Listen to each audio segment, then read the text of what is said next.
Karibu sana mwana JTM popote unanitazama. Mimi ni Apostle Peter Manyuru wa Jesus Teaching Ministry, na kukaribisha kwa ile tangazo maalum kwa ajili ya ibada ya Jumapili hii katika hii wiki ambayo ni wiki katika msimu wa Breaking Evil Covenants, kuvunja zile maagano za kishetani. Katika Jumapili hii tutakuwa tunavunja maagano za kishetani zinayofunga watu akili ili wasiweze kujielewa, wasiweze kufanya vitu ambazo zinawafaidi katika maisha. Na unapoangalia katika maisha ya binadamu, unakuta kwamba kuna watu wamefungwa akili, maana walichukua nywele wakaekelea kwa mtungi, wakaekelea kwa kaburi.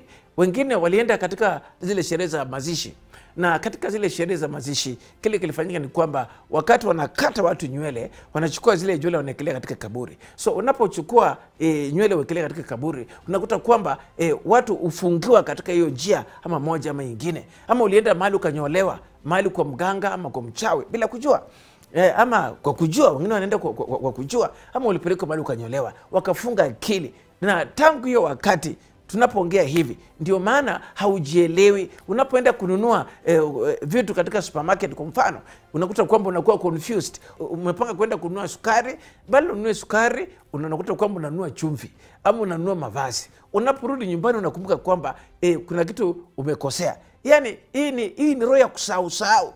Ndio Biblia inasema hivi kwenye kitabu cha 2 Corinthians chapter 4 verse 4, inasema the God of this world has blinded the mind of unbelievers so that they may not know the glory of Christ. Yani wasiweze kutambua utukufu wa Mungu na wasiweze kutembea katika njia ya Bwana. Yani njia ya Bwana ni kwamba wewe uwe mshindi, uwe mtu ambaye ni hodari, maana umeumbwa katika sura ya Mungu. Lakini kwa sababu akili zimefungwa, nyota zikachukuliwa, vipawa zikachukuliwa, haujielewi. Unakuta mtu alikuwa namba 1 darasani, inafika mahali maana vitabu zake zimechukuliwa, makaratasi zimechukuliwa, mwishowe anaanza kushika mkia, anaanza kukojeka, kichwa inauma kila wakati.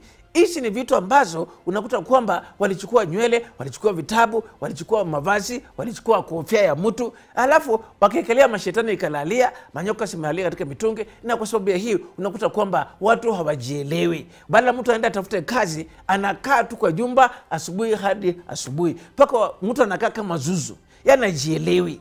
Yani amefungwa na roho ya kutojielewa. Kwa sababu ya hii unakuta mtu hana ndoa, na akipata ndoa inaisha. Wengine wamefunga akili ili wawe tu walevi. Wengine wamefungwa akili wawe tu washerati. Wengine wamefungwa akili ili wawe tu maskini. Yani maana Biblia inasema kwamba as a man thinketh, so is he. Yani mafikirio yako inabatana na vile wewe uko. Inamaanisha kama umefungwa akili unafikiria umaskini, wewe ni maskini.